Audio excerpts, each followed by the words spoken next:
dari alumni-alumni yang membangun Indonesia menuju Indonesia Emas 2045 insyaallah. Universitas Sriwijaya bukan swasta, negeri. Orang berbondong-bondong nasional dari Sabang sampai Papua mau daftar ke sini.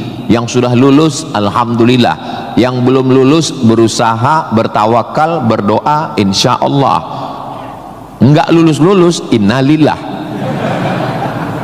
Sudah lulus belajar banggakan orang tua. Nggak usah dulu matanya jelalatan lirik sana lirik sini, nembak cewek nggak diterima, cinta ditolak, kapak bertindak. Nggak usah, serius aja belajar. Saya jadi mahasiswa sama seperti adik-adik. Saya sampai di Kairo 5 September 1998. Belajar 99, 2000, 2001, 2002. 4 tahun saya di Mesir, tidak pernah pacaran sekalipun. Makanya saya ngomong sekarang ringan. Coba kalau saya dulu playboy cap gayung, susah saya ngomong. Jadi apa yang kita rasakan waktu kuliah dulu, ya kita lah ngomongnya cair aja. Adik-adik jangan pacaran, yang penting kualitas belajar, sibuk menyibukkan pikiran untuk belajar. Terus Ustadz dulu nggak pacaran itu gimana ceritanya? Mahasiswa Indonesia 2400, yang laki-laki 2100, yang perempuan 300. Saya termasuk yang tereliminasi, kalah dalam persaingan. Tapi kalau kita kalah dari satu sisi, jangan kalah dari sisi yang lain. Saya alhamdulillah untuk masalah pacaran mungkin saya kalah. Saya bukan petualang, saya kurang suka adventure. Tapi dalam masalah belajar saya serius. Di Al-Azhar tidak pakai sistem SKS, dia pakai sistem paket. 1 tahun ada 14 mata kuliah tambah 2 juz hafalan Quran, dan dibagi 2 termen, 7 termen awal, 7 termen 2. 14 mata kuliah, kalau nggak lulus 3 ulang setahun. 3 mata kuliah itu hanya diulang dalam setahun, habis umur. Maka saya berusaha belajar pagi, petang, siang, malam, tetap tidur dan makan. Dan akhirnya saya selesai S1, masuk bulan September. Saya selesai S1 bulan Juli. Saya selesaikan S1 saya 3 tahun 10 bulan. Selesai 3 tahun 10 bulan. Belajarnya bahasa Arab, diktatnya bahasa Arab, dosennya orang Arab. Maka saya kalau ketemu sama mahasiswa, saya tanya, semester berapa? 4 Pak Ustadz. Tapi mukanya kok tua kali. 14 Pak Ustadz. Kok bisa kamu sampai semester 14? Dosennya orang Indonesia, diktatnya bahasa Indonesia, referensinya Indonesia, campur Inggris dikit, makalah bisa campur AI. Kenapa kuliah bisa begitu lama? Apa kuncinya Ustadz, kenapa kuliah bisa cepat? Kuncinya simple aja. Saya kan belajar dulu dapat beasiswa dari Al-Azhar. Al-Azhar itu kalau tidak naik tingkat setahun, beasiswanya potong 50%. Kalau nggak naik 2 tahun, putus. Kalau 3 tahun nggak naik, DO. Kalau sudah DO, tidak dikasih tiket pulang. Siap-siap membuat rakit dari Sungai Nil ke Sungai Siak. Jadi yang membuat saya serius belajar itu adalah karena takut nggak makan dan takut nggak dapat tiket pulang. Jadi saya juga terlalu muluk-muluk. Saya nggak berani juga menasihati adik-adik. Saya belajar serius karena takut kepada Allah. Dulu kita nggak begitu. Ya itu. Makanya kalau ada mahasiswa, Ustaz Somad, ya, tolong saya kasih tips biar supaya serius belajar dan nggak pacaran. Saya bilang, cewek itu mau sama kau karena kau berduit. Kalau kau nggak berduit, nggak ada cewek mau. Kalau ada juga cewek mau, kau nggak berduit, dia tetap mau. Dua kemungkinan. Pertama, memang kau betua. Yang kedua, cewek itu bodoh. Iya, kan bodoh itu. Udah jelas laki-laki nggak ada duit, mau juga dia. Pelet apa yang dia pakai? Dari semester 1 pacaran, semester 2 sampai KKN, bonceng sana bonceng sini, pergi sana pergi sini, pacaran 5 tahun, ditinggal pas lagi sayang-sayangnya.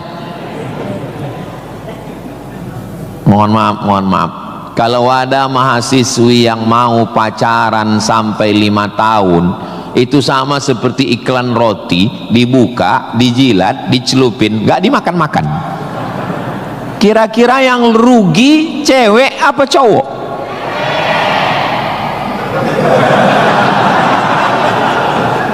Kalau sudah tahu rugi masih mau pacaran, berarti itu IQ-nya di bawah rata-rata itu. Itu pasti nggak lulus di Unsri itu. Di Universitas Sriwijaya ini orangnya cerdas secara intelektual dan cerdas secara spiritual dan cerdas secara emosional. Cinta, benci, marah, sayang, kecewa, bahagia, itu semuanya adalah emosional. Bahwa kamu jatuh cinta, kalau ada mahasiswa jatuh cinta sama mahasiswi, bersyukurlah, berarti kau nggak homo.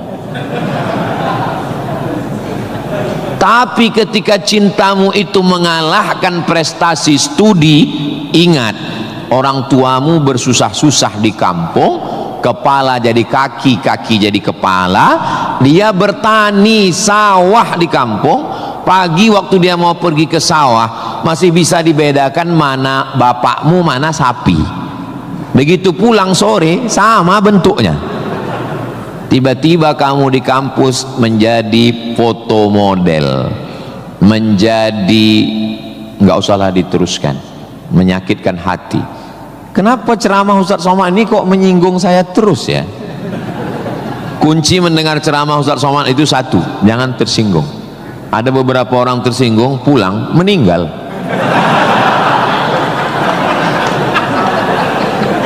Saudaraku yang dimuliakan Allah, belajar ini seperti pakai kacamata kuda.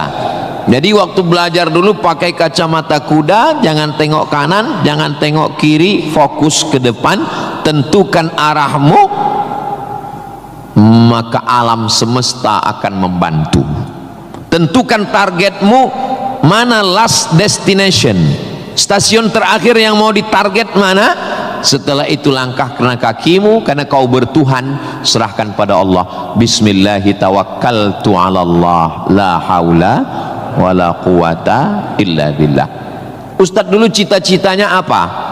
Cita-cita saya selesai S1, habis itu saya S2, habis itu saya S3.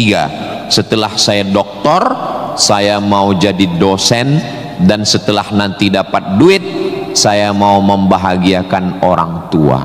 Cita-cita saya nggak banyak, nggak ada cita-cita saya dulu diundang memberikan kuliah umum ke Universitas Sriwijaya, naik helikopter, nggak ada sama sekali. Nggak terpikir di kepala saya, nggak ada terlintas. Cita-cita saya simple, singkat aja.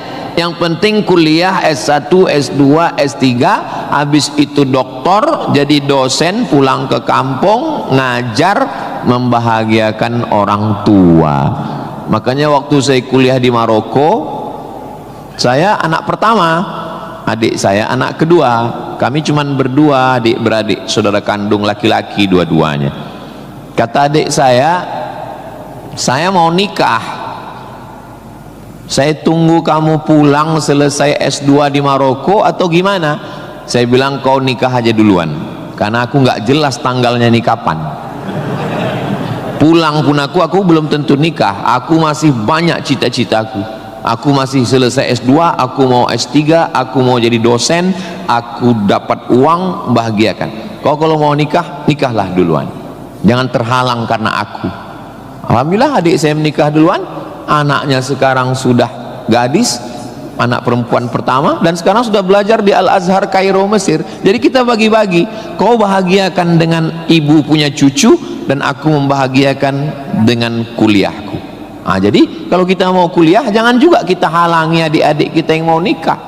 Nah, jangan sampai kita mau S2, S3, S teler, S cendol, S doger, S Bandung, sampai yang di bawah-bawah ini terhalang, terkendala. Nah, tapi insya Allah adik-adik semua sesuai dengan apa spesialisasi kita. Jangan belajar di tempat yang kita nggak minat, nggak suka, akhirnya kita menderita. Kita udah nggak suka bidang ini, tapi karena terpaksa akhirnya menderita, stres, depresi, mati. Apa yang suka? Ini Pak Ustadz, anak saya ini dari kecil memang saya lihat kemana-mana bawa martil Pak Ustadz, masuk fakultas hukum jadi hakim konstitusi, insya Allah. Nggak lulus Pak Ustadz, jadi tukang. Mohon maaf Pak Tukang, jangan tersinggung, karena masjid ini selesai juga karena ada tukang. Anak saya ini kemana-mana bawa jarum suntik Pak Ustadz, fakultas kedokteran. Nggak lulus, pecandu narkoba. Nah, jadi kemana arah kita? Ustadz Somad dulu biasanya anak itu dari kecil sudah kelihatan itu bakatnya kemana. Saya tanya sama emak saya, aku mak dulu kecil kemana arahku? Kau dulu, kata emak saya, kalau kusuruh beli gula sama beli minyak ke warung nggak pulang-pulang. Kenapa? Cerita sama orang di warung itu, cerita. Kalau lagi keluar main dulu itu, kalau masuk kelas jam istirahat itu dulu namanya keluar main. Bapak Zul gitu juga? Berarti udah tua. Anak sekarang nggak tahu, sebaya kita berarti, sama-sama 28 tahun. Masalah umur ini kan bukan masalah angka, tapi masalah rasa. Saya terus terang, kalau di tempat lain saya ceramah saya merasa tua, tapi di Unsri ini rasa semester 7 ini sekarang. Nah, itu maka saya memang minta itu kepada Ustadz Kemas Ali, tolong kalau saya datang ke Sumatera Selatan 5 unsur mesti tercapai. Saya ada ceramah di kantor, alhamdulillah tadi sudah di kantor polisi. Tolong bawa saya ceramah di tanah lapang, tablik akbar supaya semua masyarakat dapat. Yang ketiga ceramah di masjid supaya ada pengajian yang betul-betul ngaji, biasanya subuh. Yang keempat adalah ceramah di spesialisasi, kadang ceramah di IDI, Ikatan Dokter Indonesia, ceramah di PERADI, Persatuan Advokat Indonesia, kemudian satu lagi di kampus. Kenapa saya minta kampus? Karena kampus ini masa depan. Kalau panti jompo itu masa lalu. Ustaz jangan sebut jompo, kami di sini ada juga yang tua. Saya tidak ada melihat orang tua di sini. Ini hanyalah anak-anak muda yang terjebak di tubuh yang tua. Nah, jadi sebetulnya masalah tua dan muda itu adalah masalah semangat dan perasaan. Kalau semangatnya muda, perasaannya muda, maka disebut dia dengan sumpah pemuda. Padahal yang bersumpah itu orang tua. Tapi karena dia semangat, memang luar biasa Masjid Nabawi Unsri ini. TV-nya 4 di kiri, 4 di kanan. Luar biasa katanya. Kadang kita ceramah di beberapa masjid itu kecil aja TV-nya. Ini sampai 4. Ini menunjukkan anggaran untuk kampus ini memang hebat. Itu luar biasa. Jadi kalau ada orang mengatakan bahwa Sumatera Selatan itu bawahnya itu banyak emas, memang datanglah ke Unsri, memang terbukti atapnya pun emas. Nggak salah itu Pak Ketua HIPMI, memang banyak emas yang perlu digali di Sumatera Selatan ini, dan Unsri sudah mewujudkannya di atas. Siapa yang bisa melakukan bukan eksploitasi, tapi menggali potensi yang ada di alam ini, nah itu adalah mahasiswa.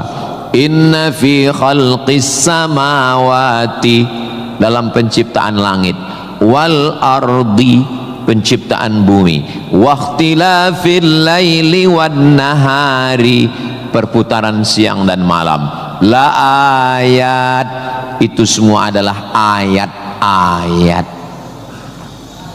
Apa yang kau tahu tentang ayat? Ayat kursi Pak Ustaz. Apa yang kau tahu tentang ayat? Ayat Al-Quran Pak Ustaz. Apa yang kau tahu tentang ayat? Ayat-ayat cinta Pak Ustaz. Ayat semesta. Inna fi khalqis samawati, penciptaan langit, dipikirkan dengan akal, muncul ayat, namanya ayat kauniyah, ayat semesta yang dikaji satu fakultas khusus, namanya fakultas astronomi, bukan astrologi.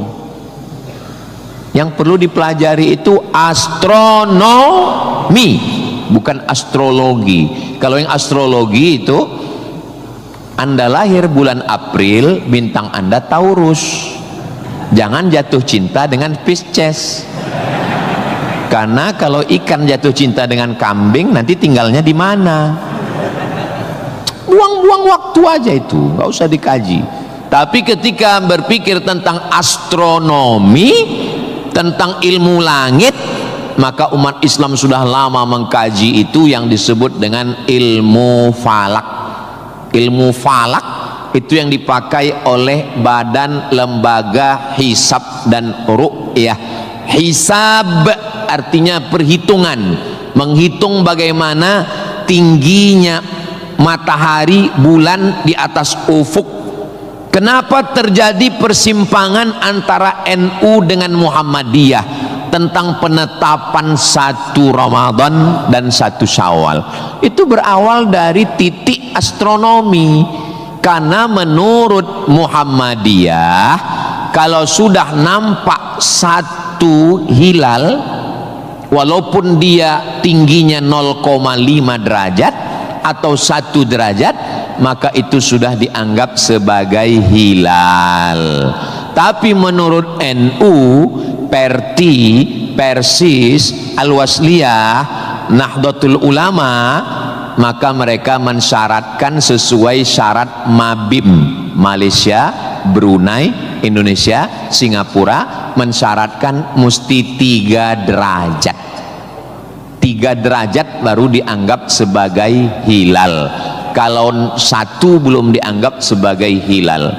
Kata Muhammadiyah 1 pun hilal, kata NU 3 baru hilal. Akhirnya datang wakil presiden Indonesia, namanya Bapak Yusuf Kala. Pak JK duduk dengan NU dan Muhammadiyah. Kata Pak JK, gimana kalau NU turunkan 1, Muhammadiyah naikkan 1? Karena beliau kan pengusaha, bisnismen, biar supaya ketemu titik temu. Ya nggak ketemu, karena ini metodologinya berbeda. Akhirnya karena nggak ketemu, itulah terjadi 2 perbedaan. Maka umat Islam di Indonesia, dia saling menjaga perasaan masing-masing. Akhirnya masing-masing mengamalkan yang 1 dengan 1 derajatnya, dengan 0,2-nya yang 1, dan nanti akan terulang lagi pada tanggal 20, pada tanggal 19 hari Kamis 19 Maret itu nanti satu Indonesia akan mengeluarkan teropong untuk melihat astronomi, apakah nampak anak bulan atau tidak. Di Riau itu teropongnya dibeli dulu harganya 50 juta, sejak dibeli sampai sekarang nggak pernah nampak hilal. Ustaz kok tahu? Teman saya kebetulan salah satu yang bekerja di situ, dia pernah posting gambar di teropong. Saya tanya, apa yang nampak? Dibilangnya gaji 13 katanya.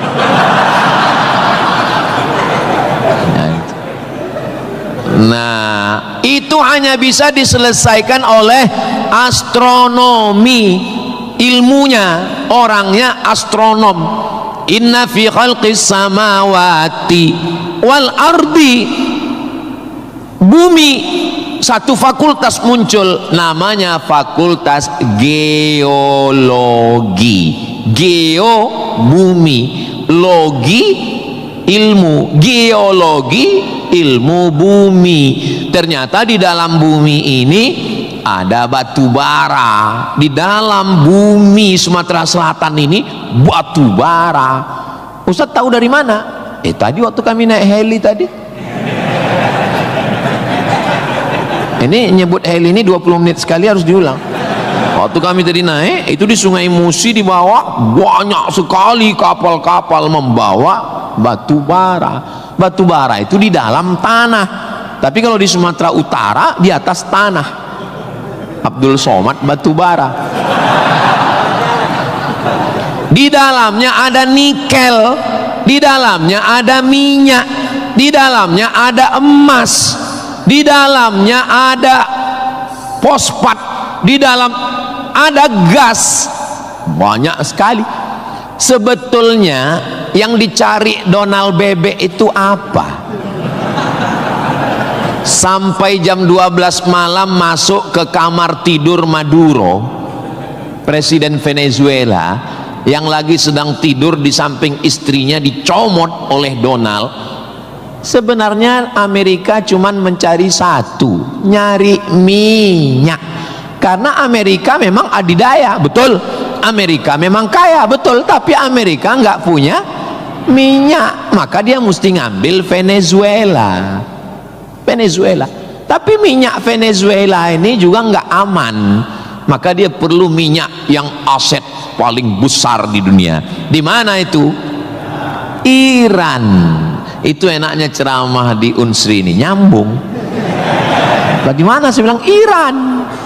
Dulu nama presidennya Reza Pahlavi, bisa diatur oleh Amerika, tapi kemudian datanglah pemimpin spiritual namanya Ayatollah Khomeini tahun 79 tahun 80, maka semua perusahaan Eropa, Amerika stop, nggak boleh masuk.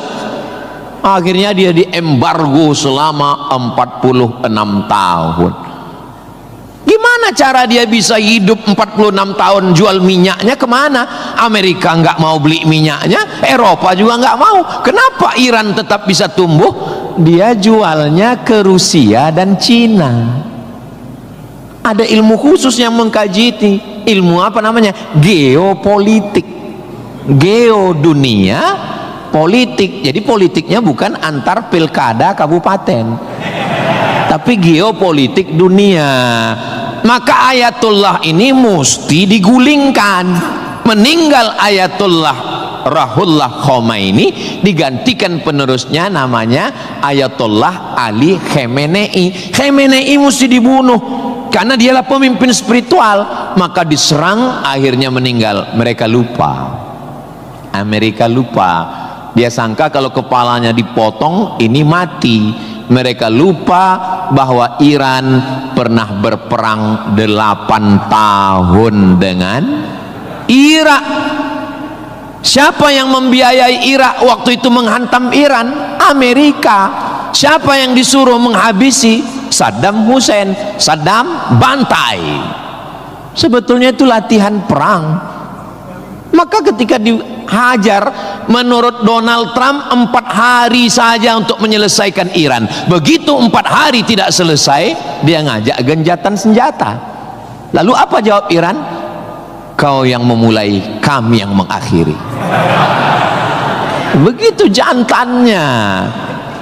Kalau mau ambil minyak Venezuela, tumbangkan Maduro.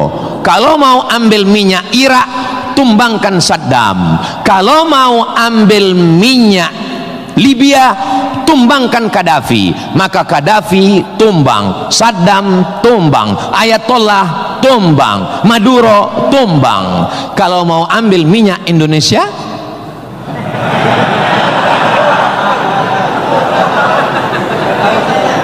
saudaraku yang dimuliakan Allah Subhanahu wa taala, itulah hebatnya. Jadi adik-adik, saya ajak 2 SKS kuliah geopolitik.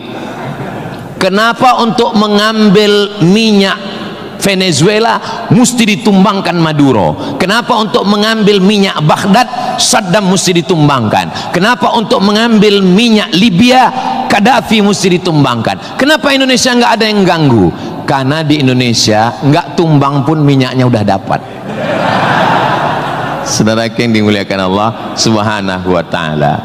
Sebetulnya dulu nggak tahu adik-adik belajar sejarah gimana. Tapi kalau saya dulu belajar sejarah, Belanda datang ke Indonesia ingin mencari rempah-rempah. Kayu manis, buah pala, merica, ketumbar.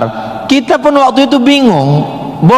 Nanya sama guru SD, ya, Belanda kesini naik kapal kayu jauh-jauh dari Amsterdam, 3 bulan naik kapal cuman mau cari rempah. Iya katanya.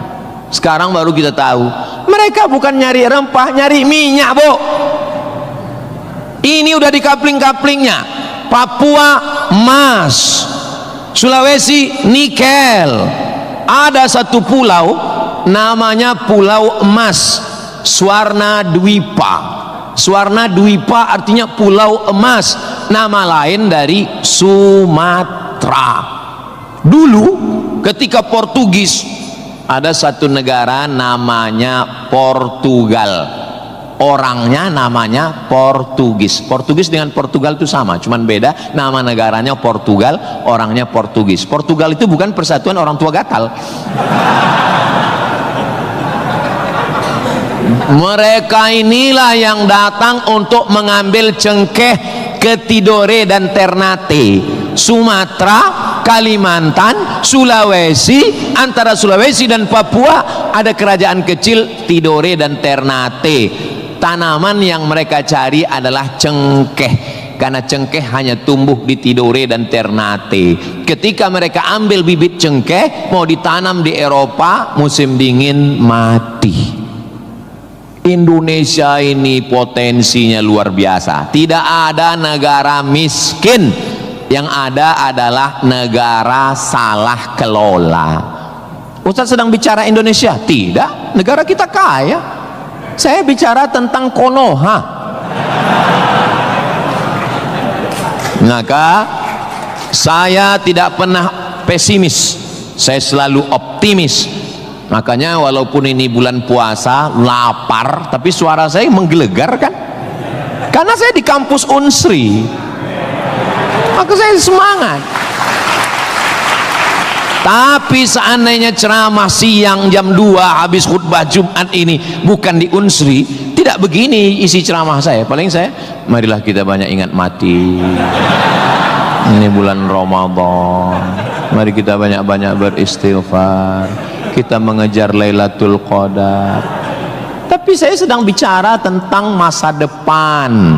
Saya bicara dengan mahasiswa, mereka yang akan melanjutkan tongkat estafet perjuangan ini. Saya yakin dan percaya bidang pertanian sudah, peternakan sudah, geopolitik mereka sangat paham, dan masalah spiritual batinnya mereka dididik di dalam Masjid Nabawi. Mereka diingatkan tentang 3. Adik-adik belajar agama ini nggak usah repot, nggak usah ribet, nggak usah jelimet. Yang penting di dalam hati itu ada 3. Pertama, akidah. Wujud qidam baqa mukhalafatu lil hawadisi qiyamuhu binafsihi wahdaniyah qudrat iradat ilmun sama basar kalam sifat 20. Ini akidah kita Imam Abul Hasan Al-Asy'ari. Yang kedua, setelah akidahnya mantap, dia mau beribadah. Di mana caranya beribadah? Rukun, syarat, wajib, sunnat. Inilah yang kedua, namanya fikih. Belajar fikih solat, belajar cara wudhu, cara tayamum yang membatalkan solat. Tapi dua-dua ini nggak ada maknanya. Ibadahnya nggak bermakna, akidahnya nggak bermakna kalau tidak ada yang ketiga. Yang ketiga adalah akhlak, sopan santun, tata krama, budi bahasa, menghormati orang tua, memuliakan dosen. saya sangat bisa untuk ceramah berdiri naik di atas ini, bisa. Kalau mau saya tadi minta sama panitia, Pak panitia izin saya mau naik ke atas, boleh. Lalu kenapa saya nggak naik ke atas? Karena saya segan tapak kaki saya di atas kepala Pak Rektor. Saya di atas sementara Bapak Ketua DPRD di bawah. Itu namanya sopan santun, tata krama, budi bahasa. Tapi adik-adik yang di atas jangan tersinggung. Saya bukan menyindir. Nggak apa-apa, demi Allah nggak apa-apa. Tapi Pak Ustadz khotib Jumat kan naik ke atas.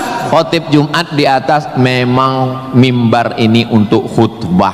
Mimbar Nabi itu tangganya cuma 3. 1, 2, 3. Maka kalau definisinya lebih dari yang dibuat Nabi adalah bid'ah, inilah mimbar yang bid'ah. 1, 2, 3, 4, 5, 6, 7, 8. Mimbar Nabi cuma 3. Sekarang orang belajar agama bukan mau menggali potensi agama, tapi hanya cukup dengan 5 jari. Jika tidak ada zaman Nabi, bid'ah. Apa ini? Orang mondok 7 tahun, belajar lagi di Al-Azhar, belajar lagi di Darul Mustafa Yaman, belajar lagi di Al-Ahqaf, terbang Syekh Syafiq dari Qudratullah, terbang ke Yaman belajar agama, bahasa Arab, nahu, sorob, balaghah, mantik, bayat, ma'ani. Ada orang ngaji cuman 5. Kalau tidak dibuat Nabi, bid'ah. Hari pertama ngaji online, hari kedua mulai membid'ahkan orang lain. Ini pemiskinan ilmu. Masya Allah, sangat luar biasa tausiah yang sudah disampaikan oleh guru kita Al-Ustaz Abdul Somad. Sahabat beriman yang dimuliakan Allah, tetaplah di channel ini karena kajian ini belum selesai dan masih banyak lagi hal-hal menarik yang akan disampaikan oleh beliau. Mari kita lanjutkan kembali. Selamat mendengarkan.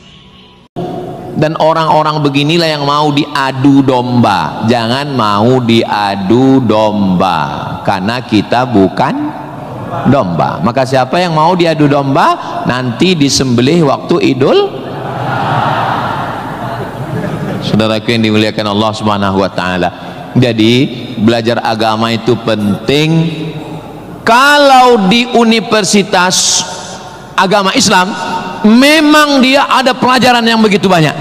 Tapi di universitas umum mereka belajar 2 SKS, 16 tatap muka, potong mid semester, potong pertemuan pertama, potong libur banjir, asap dan mati lampu. Hanya tinggal 5 pertemuan. Apa yang bisa diambil dari situ? Tapi saya optimis di Palembang, di Sumatera Selatan, orang tidak hanya ngaji di kampus, tapi juga ngaji di masjid. Bulan Ramadan ini pengajian penuh. Kultum subuh, kultum duha, kultum zuhur, kultum asar, kultum menjelang berbuka, kultum habis isya menjelang tarawih, tambah malam 10 terakhir kultum iktikaf. Maka ada namanya madrasah Ramadan. Kira-kira selesai Ramadan ini apa yang bertambah?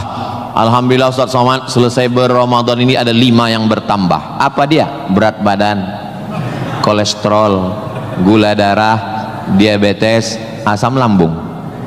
Mudah-mudahan selesai Ramadan ini kita sehat walafiat semuanya insyaallah. Ustaz Somad ceramahnya jangan lewat dari jam 2.30. Kenapa? Karena kalau lewat Ustadz ditinggalkan helikopter. Begitu arahan tadi. Saya sebetulnya mau berlama-lama dengan adik-adik sekalian karena saya nyaman ceramah di Unsri ini. Tapi apalah daya, memang sedap makan ikan gulama dimakan sambil nonton Harry Potter. Saya tidak bisa berlama-lama karena takut ditinggalkan helikopter. Itulah yang dapat saya sampaikan pada kesempatan yang baik dan mulia ini. Adapun tepuk tangan yang kurang semangat saya maklum karena lapar semuanya. Kepada Bapak Rektor dan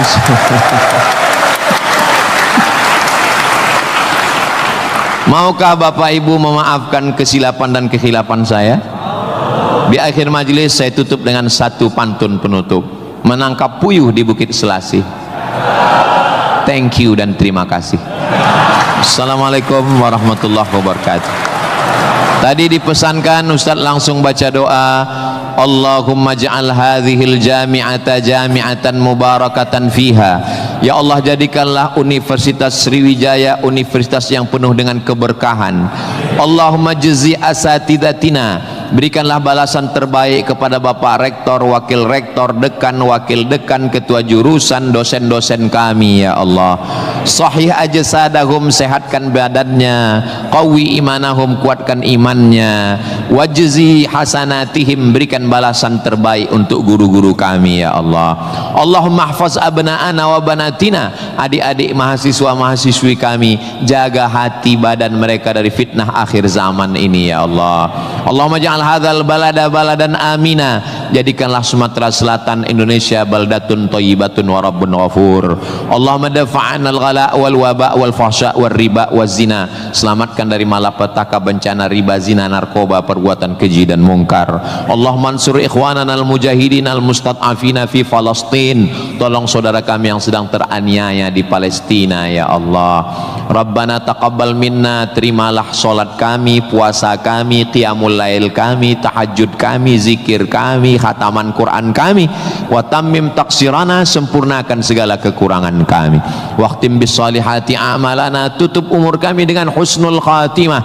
Kama jama'tana fi hadzal majlisil mubarak, sebagaimana engkau kumpulkan kami di majlis ilmu di tempat terbaik, di waktu yang baik, dengan ibadah yang baik, kumpulkan kami nanti di surga bersama Nabi Muhammad sallallahu alaihi wasallam. Rabbana atina fid dunya hasanah wa fil akhirati hasanah wa qina adzabannar. Wa sallallahu ala sayyidina Muhammad wa ala alihi wa sahbihi wa sallam, walhamdulillahi rabbil alamin. Taqabbalallahu minkum minna wa minkum taqabbal ya karim. Adik-adik jangan berdiri dulu, duduk. Saya dengan Pak Rektor dengan Civitas Akademika duduk di depan, lalu diambil fotonya dari sini. Soto bukan sembarang soto, soto dimakan di tengah laut, foto bukan sembarang foto, habis foto cepat diupload. Assalamualaikum warahmatullahi wabarakatuh. Alhamdulillahirrabbilalamin. Demikianlah tausiah yang sangat luar biasa yang sudah kita dengarkan bersama dari guru kita Al-Ustaz Abdul Somad. Tentunya banyak sekali ilmu, hikmah dan manfaat yang bisa kita jadikan pelajaran dalam kehidupan kita sehari-hari. Sahabat beriman yang dimuliakan Allah, mari kita doakan guru kita, semoga beliau selalu diberikan kesehatan dan dimudahkan segala urusannya. Dan buat sahabat semua yang sudah setia menyimak video ini sampai selesai, saya ucapkan terima kasih banyak. Semoga Allah Subhanahu wa taala senantiasa selalu melimpahkan segala rahmat dan karunia-Nya kepada sahabat semua. Selalu diberikan kesehatan, dimudahkan segala urusannya, dan dilancarkan rezekinya. Amin ya rabbal alamin.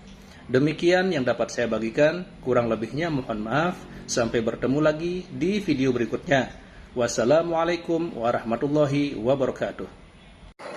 Setelah kita mendengarkan bersama tausiah yang sangat luar biasa dari guru kita Al-Ustaz Abdul Somad, sekarang mari kita lanjutkan aktivitas kita masing-masing. Semoga apa yang sudah disampaikan oleh beliau bisa menjadi ilmu yang bermanfaat dalam kehidupan kita sehari-hari. Selamat beraktivitas buat sahabat semua dan sukses selalu. Sampai bertemu lagi di video Ar-Razzaq 313 berikutnya. Wabillahi taufiq wal hidayah. Wassalamualaikum warahmatullahi wabarakatuh. Bismillahirrahmanirrahim. Assalamualaikum warahmatullahi wabarakatuh. Alhamdulillahirrabbilalamin. Wassalatu wassalamu ala asyrafil anbiya wal mursalin Sayyidina Muhammadin wa ala alihi wa sahbihi ajma'in, amma ba'du. Sahabat beriman yang dirahmati Allah, syukur alhamdulillah kita bertemu lagi di channel Ar-Razzaq 313. Pada kesempatan yang berbahagia ini, saya mengajak kita semua untuk bersama-sama mendengarkan tausiah yang sangat luar biasa yang akan disampaikan oleh guru kita Al-Ustaz Abdul Somad. Tentunya banyak sekali ilmu, hikmah dan manfaat yang bisa kita jadikan pelajaran dalam kehidupan kita sehari-hari. Berikut ini mari kita sama-sama dengarkan isi tausiah beliau. Selamat mendengarkan. Sebetulnya yang dicari Donald Bebek itu apa? Sampai jam 12 malam masuk ke kamar tidur Maduro, presiden Venezuela yang lagi sedang tidur di samping istrinya dicomot oleh Donald. Sebenarnya Amerika cuman mencari satu, nyari minyak. Karena Amerika memang adidaya, betul. Amerika memang kaya, betul. Tapi Amerika nggak punya minyak, maka dia mesti ngambil Venezuela. Tapi minyak Venezuela ini juga nggak aman, maka dia perlu minyak yang aset paling besar di dunia. Di mana itu? Iran. Itu enaknya ceramah di Unsri ini, nyambung. Bagaimana saya bilang Iran? Dulu nama presidennya Reza Pahlavi, bisa diatur oleh Amerika, tapi kemudian datanglah pemimpin spiritual namanya Ayatollah Khomeini tahun 79 tahun 80, maka semua perusahaan Eropa, Amerika stop, nggak boleh masuk. Akhirnya dia diembargo selama 46 tahun. Gimana cara dia bisa hidup 46 tahun? Jual minyaknya kemana? Amerika nggak mau beli minyaknya, Eropa juga nggak mau. Kenapa Iran tetap bisa tumbuh? Dia jualnya ke Rusia dan Cina. Ada ilmu khusus yang mengkaji ini. Ilmu apa namanya? Geopolitik. Geo dunia, politik. Jadi politiknya bukan antar pilkada kabupaten, tapi geopolitik dunia. Maka Ayatullah ini mesti digulingkan. Meninggal Ayatullah Ruhollah Khomeini, digantikan penerusnya namanya Ayatollah Ali Khamenei. Khamenei mesti dibunuh karena dialah pemimpin spiritual, maka diserang, akhirnya meninggal. Mereka lupa, Amerika lupa. Dia sangka kalau kepalanya dipotong ini mati. Mereka lupa bahwa Iran pernah berperang 8 tahun dengan Irak. Siapa yang membiayai Irak waktu itu menghantam Iran? Amerika. Siapa yang disuruh menghabisi? Saddam Hussein. Saddam bantai. Sebetulnya itu latihan perang. Maka ketika dihajar, menurut Donald Trump 4 hari saja untuk menyelesaikan Iran. Begitu 4 hari tidak selesai, dia ngajak genjatan senjata. Lalu apa jawab Iran? Kau yang memulai, kami yang mengakhiri. Begitu jantannya. Kalau mau ambil minyak Venezuela, tumbangkan Maduro. Kalau mau ambil minyak Irak, tumbangkan Saddam. Kalau mau ambil minyak Libya, tumbangkan Gaddafi. Maka Gaddafi tumbang, Saddam tumbang, Ayatollah tumbang, Maduro tumbang. Kalau mau ambil minyak Indonesia, nggak ada bawa-bawa Islam. Universitas Sriwijaya, tapi isinya sangat Islami. Mahasiswanya belajar di masjid, mahasiswanya dipisah laki-laki dan perempuan, yang laki-laki di depan, yang perempuan di belakang, sehingga yang mahasiswa nggak bisa melirik mahasiswi, dan mahasiswi pun hanya bisa melihat tengkuk mahasiswa. Jadi nggak akan ada istilah pacaran di dalam masjid, di luar kita nggak tahu. Mudah-mudahan Allah menjaga adik-adik semua. Bagi yang sudah daftar dan lulus belajar di Universitas Sriwijaya, ini nikmat yang terbesar. Syukuri dengan ucapan Alhamdulillahi Rabbil Alamin. Dan kita berterima kasih kepada orang yang mengajarkan kita cara bersyukur dengan berselawat untuknya. Allahumma sholli ala Sayyidina Muhammad wa ala ali Sayyidina Muhammad. Ini kampus luas sekali. Saya tadi dibawa dari sholat Masjid Polda pergi ke parkir helikopter. Lalu saya sebenarnya mau cerita bahwa saya naik heli, itu aja sebetulnya. Iya, kadang orang cerita mutar-mutar substansinya sulit dipahami.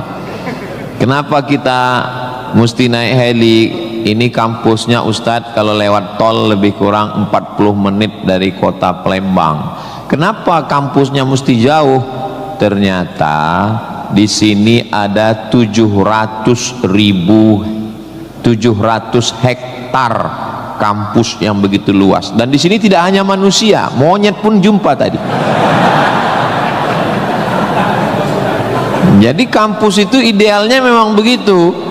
Jangan sampai fakultas pertanian nggak pernah megang tanah, beternak ikan di atas kertas.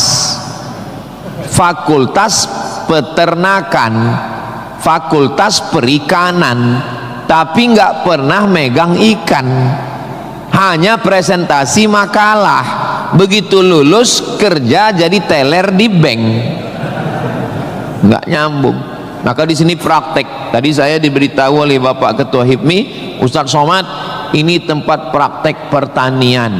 Masya Allah, negara kita ini, kami dari atas tadi, gemah ripah loh jenawi, tongkat dan batu jadi tanaman, hijau untayan katulistiwa, tapi berasnya impor. Kenapa? Padahal tanah begitu luas. Menunggu sarjana-sarjana pertanian dari Universitas Sriwijaya. Begitu. Kenapa enggak kita tanam? Kalau kita tanam otomatis tanah kita berkah. Kalau sudah dia nanam padi, pasti dia malam berdoa sama Allah, tumbuhkan padiku, berkahkan rezekiku, turunkan hujannya. Kalau sudah ditanam, otomatis ekonomi bangkit, orang akan bekerja, otomatis padi tadi akan dibawa ke kilang padi untuk mengupas kulit padi jadi beras. Berasnya diperdagangkan, diniagakan di pasar-pasar hidup. Tapi tidak semua orang mau. Kenapa? Karena dengan import ada fee, ada uang masuk, ada kejahatan, membunuh petani, membunuh pedagang, akhirnya orang dininabobokan. Jadi solusinya apa? Solusinya semua mesti berangkat dari kampus. Kampus apa? Kampus Universitas Sriwijaya. Ustadz beberapa kali nih nyebut Universitas Sriwijaya, dia memang setiap 5 menit sekali disebut. Terus kalau orang belajar di Universitas Sriwijaya ini, Ustadz Somad dapat apa? Saya dapat amal jariah dari alumni-alumni yang membangun Indonesia menuju Indonesia Emas 2045 insyaallah. Universitas Sriwijaya bukan swasta, negeri. Orang berbondong-bondong nasional dari Sabang sampai Papua mau daftar ke sini. Yang sudah lulus alhamdulillah, yang belum lulus berusaha, bertawakal, berdoa, insya Allah. Enggak lulus innalillah. Sudah lulus, belajar, banggakan orang tua. Enggak usah dulu matanya jelalatan, lirik sana lirik sini, nembak cewek enggak diterima, cinta ditolak, kapak bertindak. Enggak usah, serius aja belajar. Saya jadi mahasiswa sama seperti adik-adik. Saya sampai di Kairo 5 September 1998. Belajar 99, 2000, 2001, 2002. 4 tahun saya di Mesir, tidak pernah pacaran sekalipun. Makanya saya ngomong sekarang ringan. Coba kalau saya dulu playboy cap gayung, susah saya ngomong. Jadi apa yang kita rasakan waktu kuliah dulu, ya kita lah ngomongnya cair aja. Adik-adik jangan pacaran, yang penting kualitas belajar, sibuk menyibukkan pikiran untuk belajar. Terus Ustadz dulu nggak pacaran itu gimana ceritanya? Mahasiswa Indonesia 2400, yang laki-laki 2100, yang perempuan 300. Saya termasuk yang tereliminasi. kalah dalam persaingan. Tapi kalau kita kalah dari satu sisi, jangan kalah dari sisi yang lain. Saya alhamdulillah untuk masalah pacaran mungkin saya kalah. Saya bukan petualang, saya kurang suka adventure. Tapi dalam masalah belajar saya serius.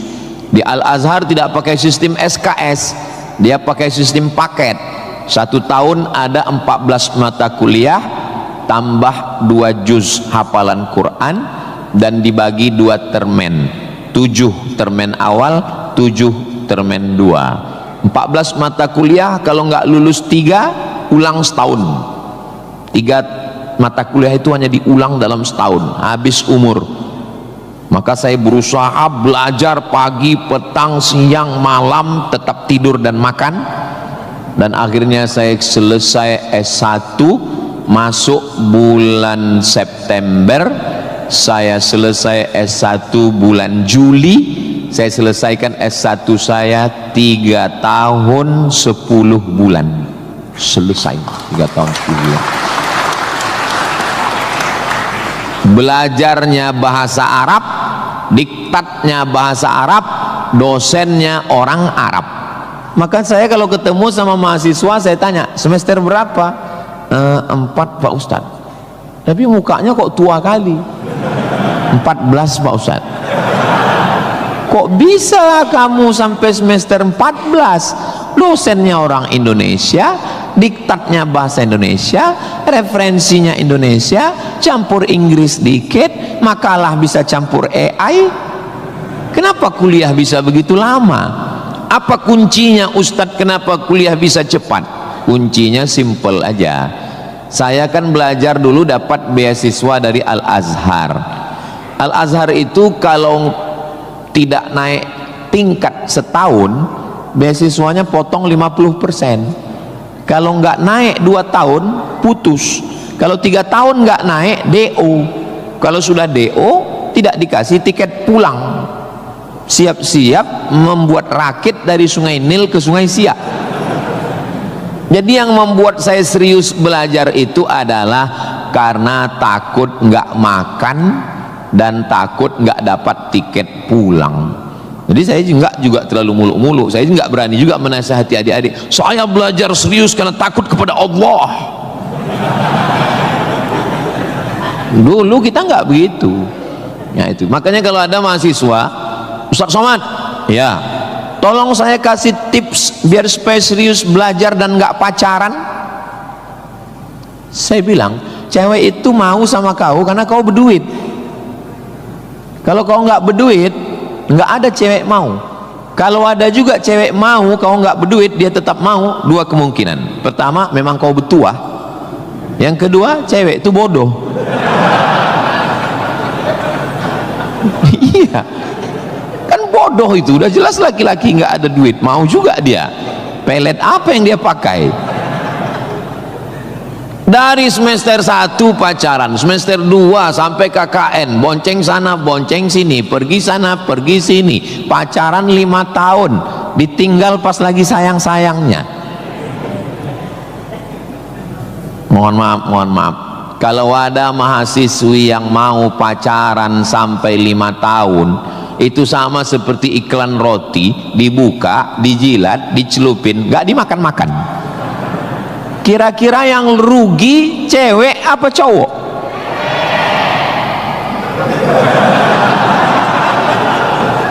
Kalau sudah tahu rugi masih mau pacaran, berarti itu IQ-nya di bawah rata-rata itu. Itu pasti nggak lulus di Unsri itu.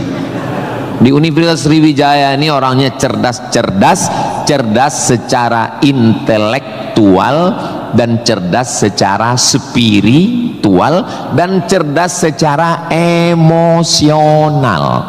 Cinta, benci, marah, sayang, kecewa, bahagia, itu semuanya adalah emosional. Bahwa kamu jatuh cinta, kalau ada mahasiswa jatuh cinta sama mahasiswi, bersyukurlah, berarti kau nggak homo.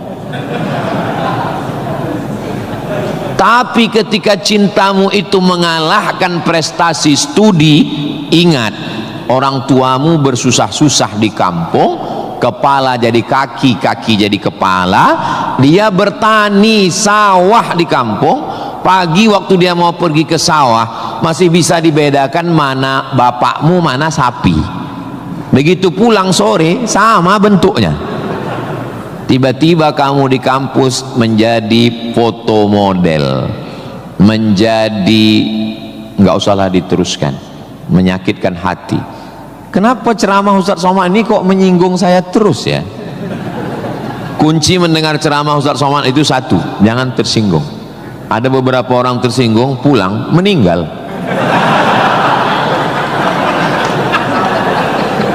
Saudaraku yang dimuliakan Allah, belajar ini seperti pakai kacamata kuda. Jadi waktu belajar dulu pakai kacamata kuda, jangan tengok kanan, jangan tengok kiri, fokus ke depan, tentukan arahmu, maka alam semesta akan membantu.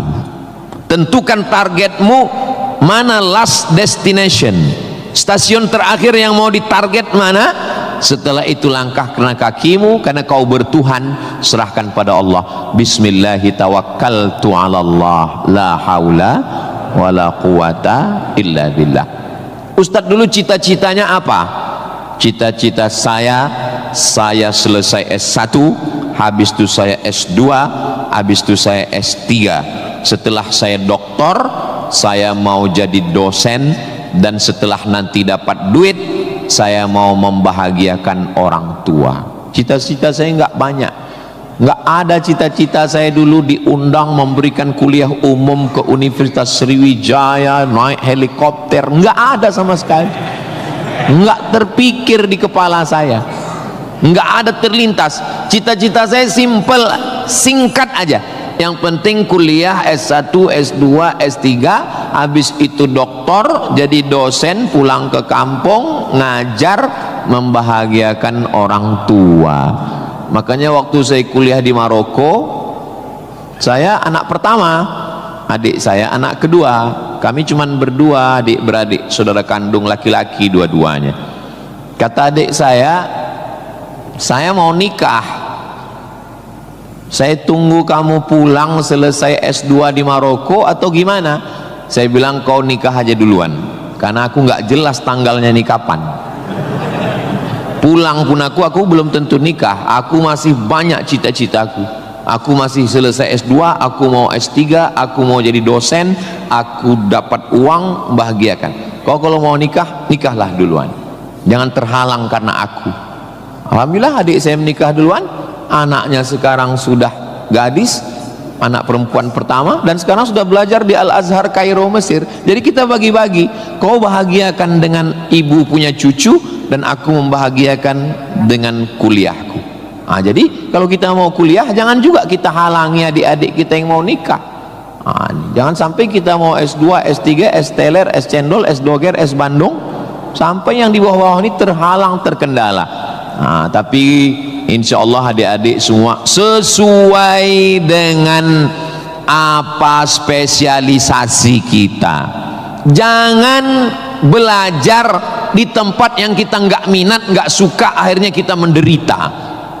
Kita udah nggak suka bidang ini, tapi karena terpaksa akhirnya menderita, stres, depresi, mati. Apa yang suka? Ini Pak Ustadz, anak saya ini dari kecil memang saya lihat kemana-mana bawa martil Pak Ustadz. Masuk fakultas hukum, jadi hakim konstitusi. Insya Allah. Nggak lulus Pak Ustadz, jadi tukang. Mohon maaf Pak tukang, jangan tersinggung. Karena masjid ini selesai juga karena ada tukang. Anak saya ini kemana-mana bawa jarum suntik Pak Ustadz, fakultas kedokteran. Nggak lulus, pecandu narkoba. Nah, jadi kemana arah kita? Ustadz Somad dulu biasanya anak itu dari kecil sudah kelihatan itu bakatnya kemana. Saya tanya sama emak saya, aku mak dulu kecil kemana arahku? Kau dulu, kata emak saya, kalau kusuruh beli gula sama beli minyak ke warung, nggak pulang-pulang. Kenapa? Cerita sama orang di warung itu. kita. Kalau lagi keluar main, dulu itu kalau masuk kelas, jam istirahat itu dulu namanya keluar main. Bapak Zul gitu juga? Berarti udah tua. Anak sekarang nggak tahu, sebaya kita berarti, sama-sama 28 tahun. Masalah umur ini kan bukan masalah angka, tapi masalah rasa. Saya terus terang, kalau di tempat lain saya ceramah saya merasa tua, tapi di Unsri ini rasa semester 7 ini sekarang. Nah itu, maka saya memang minta itu kepada Ustadz Kemas Ali, tolong kalau saya datang ke Sumatera Selatan 5 unsur mesti tercapai. Saya ada ceramah di kantor, alhamdulillah tadi sudah di kantor polisi. Tolong bawa saya ceramah di tanah lapang, tablik akbar supaya semua masyarakat dapat. Yang ketiga, ceramah di masjid supaya ada pengajian yang betul-betul ngaji, biasanya subuh. Yang keempat adalah ceramah di spesialisasi, kadang ceramah di IDI, Ikatan Dokter Indonesia, ceramah di PERADI, Persatuan Advokat Indonesia, kemudian satu lagi di kampus. Kenapa saya minta kampus? Karena kampus ini masa depan. Kalau panti jompo itu masa lalu. Ustaz jangan disebut jompo, kami di sini ada juga yang tua. Saya tidak ada melihat orang tua di sini. Ini hanyalah anak-anak muda yang terjebak di tubuh yang tua. Nah, jadi sebetulnya masalah tua dan muda itu adalah masalah semangat dan perasaan. Kalau semangatnya muda, perasaannya muda, maka disebut dia dengan sumpah pemuda. Padahal yang bersumpah itu orang tua. Tapi karena dia semangat, memang luar biasa Masjid Nabawi Unsri ini. TV-nya 4 di kiri, 4 di kanan. Luar biasa katanya. Kadang kita ceramah di beberapa masjid itu kecil aja TV-nya. Ini sampai 4. Ini menunjukkan anggaran untuk kampus ini memang hebat. Itu luar biasa. Jadi kalau ada orang mengatakan bahwa Sumatera Selatan itu bawahnya itu banyak emas, memang datanglah ke Unsri, memang terbukti atapnya pun emas. Nggak salah itu Pak Ketua HIPMI, memang banyak emas yang perlu digali di Sumatera Selatan ini, dan Unsri sudah mewujudkannya di atas. Siapa yang bisa melakukan bukan eksploitasi, tapi menggali potensi yang ada di alam ini, itu adalah mahasiswa. Inna fi khalqis samawati, dalam penciptaan langit, wal ardi, penciptaan bumi, wakhtilafil laili wan nahari, perputaran siang dan malam, la ayat, itu semua adalah ayat-ayat. Apa yang kau tahu tentang ayat? Ayat kursi Pak Ustaz. Apa yang kau tahu tentang ayat? Ayat Al-Quran Pak Ustaz. Apa yang kau tahu tentang ayat? Ayat-ayat cinta Pak Ustaz. Ayat semesta. Inna fi khalqis samawati, penciptaan langit, dipikirkan dengan akal, muncul ayat namanya ayat kauniyah, ayat semesta yang dikaji satu fakultas khusus namanya fakultas bukan astrologi. Yang perlu dipelajari itu astronomi, bukan astrologi. Kalau yang astrologi itu Anda lahir bulan April, bintang Anda Taurus, jangan jatuh cinta dengan Pisces. Karena kalau ikan jatuh cinta dengan kambing, nanti tinggalnya di mana? Buang-buang waktu aja itu, nggak usah dikaji. Tapi ketika berpikir tentang astronomi, tentang ilmu langit, maka umat Islam sudah lama mengkaji itu yang disebut dengan ilmu falak. Ilmu falak itu yang dipakai oleh Badan Lembaga Hisab dan Ru'yah. Hisab artinya perhitungan, menghitung bagaimana tingginya matahari, bulan di atas ufuk, Kenapa terjadi persimpangan antara NU dengan Muhammadiyah tentang penetapan 1 Ramadan dan 1 Syawal? Itu berawal dari titik astronomi. Karena menurut Muhammadiyah, kalau sudah nampak 1 hilal, walaupun dia tingginya 0,5 derajat atau 1 derajat, maka itu sudah dianggap sebagai hilal. Tapi menurut NU, Perti, Persis, Al-Wasliyah, Nahdlatul Ulama, maka mereka mensyaratkan sesuai syarat Mabim, Malaysia, Brunei, Indonesia, Singapura, mensyaratkan mesti 3 derajat. 3 derajat baru dianggap sebagai hilal. Kalau 1 belum dianggap sebagai hilal. Kata Muhammadiyah 1 pun hilal, kata NU 3 baru hilal. Akhirnya datang wakil presiden Indonesia, namanya Bapak Yusuf Kala. Pak JK duduk dengan NU dan Muhammadiyah. Kata Pak JK, gimana kalau NU turunkan 1, Muhammadiyah naikkan 1? Karena beliau kan pengusaha, bisnismen, biar supaya ketemu titik temu. Ya nggak ketemu, karena ini metodologinya berbeda. Akhirnya karena nggak ketemu, itulah terjadi 2 perbedaan. Maka umat Islam di Indonesia, dia saling menjaga perasaan masing-masing. Akhirnya masing-masing mengamalkan yang 1 dengan 1 derajatnya, dengan 0,2-nya yang 1, dan nanti akan terulang lagi pada tanggal 20, pada tanggal 19 hari Kamis 19 Maret itu nanti 1 Indonesia akan mengeluarkan teropong untuk melihat astronomi, apakah nampak anak bulan atau tidak. Di Riau itu teropongnya dibeli dulu harganya 50 juta. Sejak dibeli sampai sekarang nggak pernah nampak hilal. Ustaz kok tahu? Teman saya kebetulan salah satu yang bekerja di situ. Dia pernah posting gambar melihat teropong. Saya tanya, apa yang nampak? Dibilangnya gaji 13 katanya.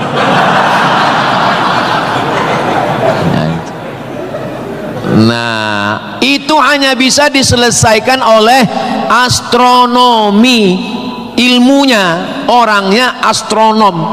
Inna fi khalqis samawati wal ardi, bumi, satu fakultas muncul, namanya fakultas geologi. Geo bumi, logi ilmu, geologi ilmu bumi. Ternyata di dalam bumi ini ada batu bara. Di dalam bumi Sumatera Selatan ini batu bara. Ustaz tahu dari mana? Tadi waktu kami naik heli tadi. Ini nyebut heli ini 20 menit sekali harus diulang. Waktu kami tadi naik, itu di Sungai Musi di bawah banyak sekali kapal-kapal membawa batu bara. Batu bara itu di dalam tanah. Tapi kalau di Sumatera Utara di atas tanah. Abdul Somad batu bara. Di dalamnya ada nikel, di dalamnya ada minyak, di dalamnya ada emas, di dalamnya ada fosfat, di dalam ada gas.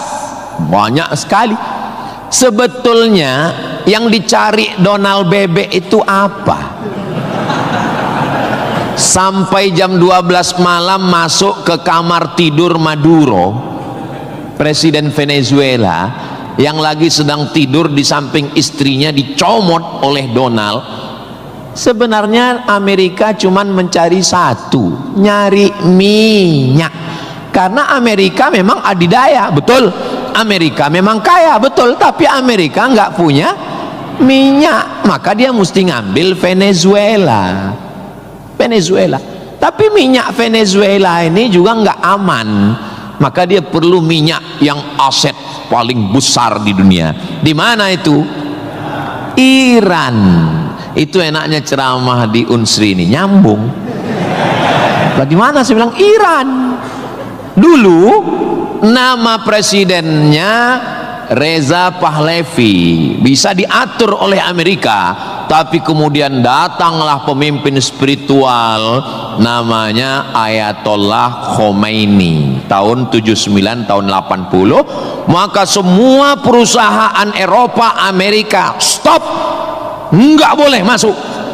Akhirnya dia diembargo selama 46 tahun.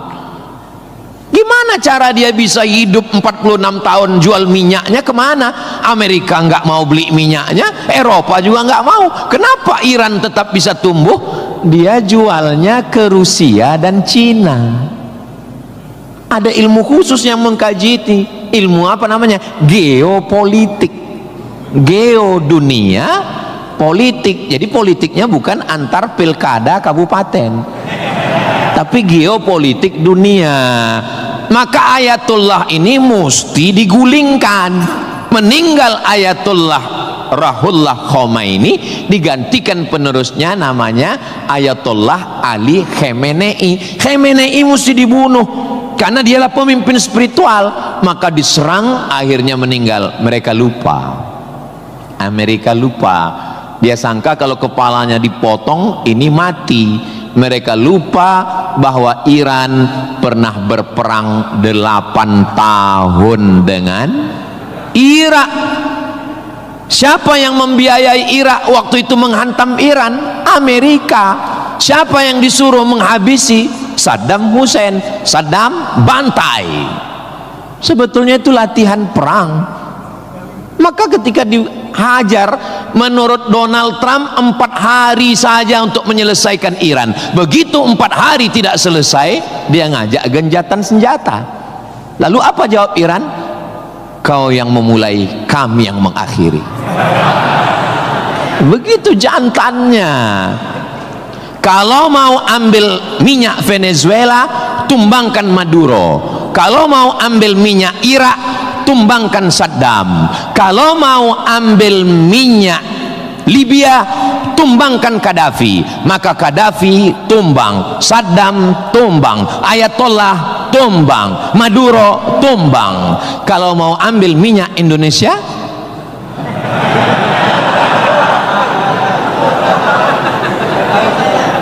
saudaraku yang dimuliakan Allah Subhanahu wa ta'ala, itulah hebatnya. Jadi adik-adik saya ajak 2 SKS kuliah geopolitik. Kenapa untuk mengambil minyak Venezuela mesti ditumbangkan Maduro? Kenapa untuk mengambil minyak Baghdad Saddam mesti ditumbangkan? Kenapa untuk mengambil minyak Libya Gaddafi mesti ditumbangkan? Kenapa Indonesia nggak ada yang ganggu? Karena di Indonesia nggak tumbang pun minyaknya udah dapat. Saudara yang dimuliakan Allah Subhanahu wa ta'ala, sebetulnya dulu nggak tahu adik-adik belajar sejarah gimana, tapi kalau saya dulu belajar sejarah, Belanda datang ke Indonesia ingin mencari rempah-rempah, kayu manis, buah pala, merica, ketumbar. Kita pun waktu itu bingung, nanya sama guru SD, ya, Belanda kesini naik kapal kayu jauh-jauh dari Amsterdam, 3 bulan naik kapal cuman mau cari rempah. Iya,